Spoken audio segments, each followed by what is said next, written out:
जिस लोगों ने आज न्यूज़पेपर में और मीडिया में चलाया है कि मैं पॉलिटिक्स छोड़ रहा हूँ, मैंने कहा है कि मैं कल के रैली के बाद और वोट माँगने नहीं आऊँगा। ये लास्ट टाइम मैं आया था हमारे तीपरा मोथा के लिए वोट माँगने के लिए और मैं अपना पार्टी तीपरा मोथा को कभी नहीं छोड़ूँगा।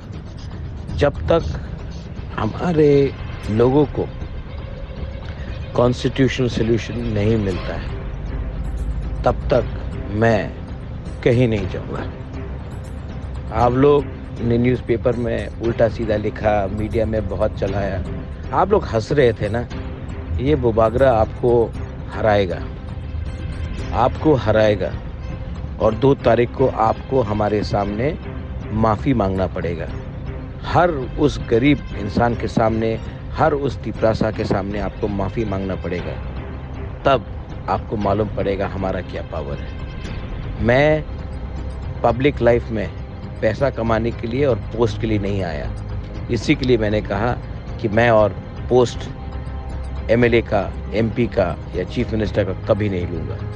लेकिन जब तक मेरे लोगों को कुछ नहीं मिलेगा, मैं तीपरा मोथा छोड़ूँगा भी नहीं। आप लोग हमको समझ नहीं पाए या फिर आपको पैसा मिलता है मेरे खिलाफ लिखने का, लिखो। हमारा लोग ने अपना माइंड मेकअप कर दिया है और हम जीतेंगे। This is Bubagra. God bless everyone. हम बाय।